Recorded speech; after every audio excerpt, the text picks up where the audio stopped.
Foro por la Niñez, una ONG de Argentina, realizó un informe que quiero compartir con ustedes sobre el ASI, el abuso sexual infantil. En este contexto de pandemia, en el cual la población debe permanecer en los domicilios, el abuso sexual infantil se agrava. Más de la mitad de los casos de abuso se producen en el ámbito familiar. Al no poder asistir a la escuela o a los espacios de recreación habituales como clubes y talleres extraescolares, por ejemplo, los niños, las niñas y los adolescentes, NN+A, como se los llama, quedan a merced de sus abusadores. Por esto es importante un trabajo de prevención para que la sociedad esté atenta a las señales que puede presentar algún NN+A. En la Argentina, según un dato del Gobierno Nacional, el 53% de los casos de abuso sexual infantil se produce en el hogar de la víctima. El 18% se produce en la vivienda del agresor y el 10% de los casos en la casa de un familiar. Es decir, el 63% de los casos se producen en el ámbito familiar. De acuerdo a los datos mencionados, en el 47% de los casos, el abuso se produce entre los 6 y 12 años de edad de las víctimas. En el 75% de los casos, la agresión proviene de un familiar. En el 40% de los casos se trata del padre y en el 16% del padrastro.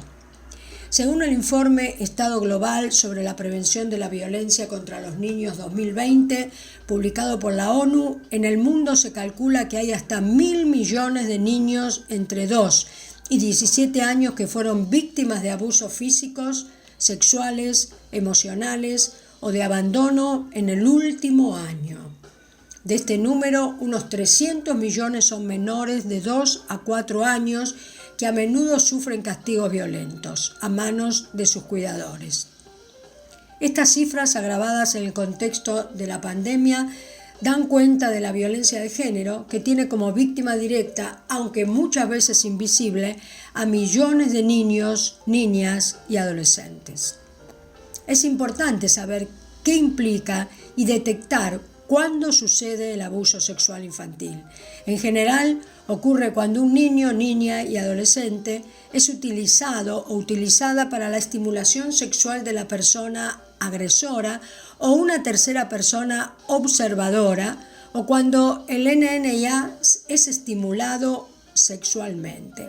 Asimismo, la interacción abusiva incluye manoseos, frotamientos, contactos y besos sexuales, actitudes sexualizadas como efectuar comentarios e indagaciones inapropiadas acerca de la intimidad sexual de los NN+A. La exhibición de pornografía, instar a que los niños o adolescentes tengan sexo entre sí o fotografiarlos en poses sexuales, contactar a un ASI, a un niño abusado vía internet con propósitos sexuales, esto es grooming, entre otros.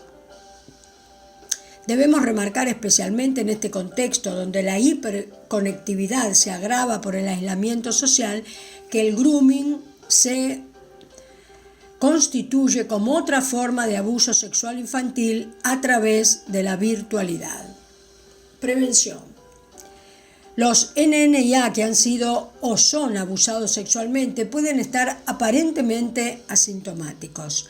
Muchos muestran síntomas que no son específicos ni exclusivos del abuso, sino que se asemejan a otros tipos de trauma, como por ejemplo el maltrato físico y emocional, haber sido testigos de violencia o haber vivido catástrofes. Las manifestaciones adquieren diferentes expresiones súbitas o solapadas, a saber, los niños manifiestan incremento de pesadillas y problemas para dormir, conducta retraída, estallidos de angustia, ansiedad, depresión, rechazo a quedarse solos con una persona en particular, conocimiento inapropiado para la edad acerca de la sexualidad que se manifiesta mediante conductas y lenguajes sexualizados. Los niños menores de 3 años pueden presentar lesiones genitales y reacciones inespecíficas que en un principio parecen inexplicables. Irritabilidad, rechazo, regresiones, llanto, trastornos del sueño y del apetito. En cualquiera de estos casos, no debería descartarse la sospecha antes de una cuidadosa evaluación por parte de profesionales especializados. ¿Qué hacer frente a la sospecha de abuso? Escucha adecuada. Permanecer en calma, escuchar cuidadosamente y evitar juzgar o culpar a quien nos está contando su situación. Dejar que se exprese espontáneamente sin interrupciones o preguntas. Si lo que dice no es suficiente para determinar la urgencia y gravedad del hecho, se deben realizar preguntas amplias acordes a su edad madurativa. Comenzar, por ejemplo, diciendo: «Contame qué pasó». Y después de escuchar su respuesta, continuar con frases del tipo: «Contame más de eso». Intentar, si es posible, conocer quién, qué y dónde y cuándo sucedió el hecho. Nunca se debe obligar al niño a hablar en el ámbito familiar frente al adulto sospechado y mucho menos enfrentarlo con él. Si existe la necesidad de atención médica inmediata porque hay riesgo para la salud del niño o la niña, por supuesto, dirigirse al centro más cercano de salud. En todos los casos, comunicar a la línea 0800-222-1717.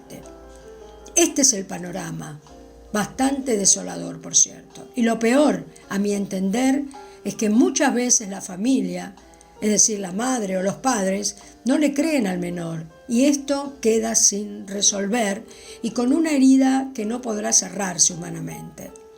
Necesitamos tomar conciencia que el ser humano natural es capaz de cualquier cosa, para bien o para mal. Todos tenemos un ego que no es el que creemos que nos quiere levantar y hacer que sobresalgamos para bien suyo, ¿no? Este mismo ego es muchas veces siniestro y capaz de cometer atrocidades, aunque nos cueste creer. La Biblia dice que no podemos poner nuestra confianza total en el ser humano porque siempre fallamos. Sí, fallan los demás y también fallo yo. Nadie puede conocer completamente al ser humano sino aquel que lo creó. Por lo tanto, necesitamos volvernos a Dios. Necesitamos reconocer que aunque creas que ni tú ni tu pareja serían capaces de algo tan inhumano, 1 de cada 5 niños abusados en todo el mundo no dicen lo mismo.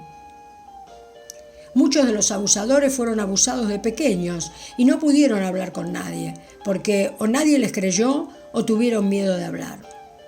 Son personas de las que no podría sospechar. Por eso, muchas veces es más sencillo desconfiar del testimonio del menor. ¿Qué hacer entonces? Escucha. El Señor dice: maldito aquel que aparta de mí su alma y pone su confianza en las personas y en ellas busca apoyo, dice en Jeremías 17:5.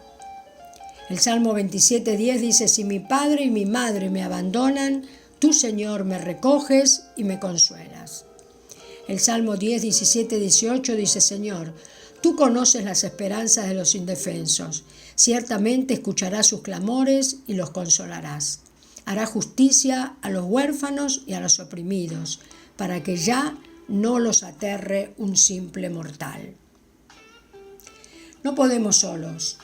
Es mucha la maldad en el mundo y cada vez será más. ¿Qué estás esperando para poner la vida de tu familia en manos de Jesús? No existe mejor prevención. Enséñale a tus hijos a que confíen en Él y que le entreguen todo. Piénsalo y no te demores. Él te espera con los brazos abiertos. Pero eso sí, dile que te perdone por no haber contado con Él y que sí lo necesitas. Entra a nuestro canal y si te parece útil puedes suscribirte. Caminos Más Altos. Síguenos si quieres por Instagram también, Marchesi Alicia, y el WhatsApp para contactar +34 662 17 47 99. Caminos Más Altos.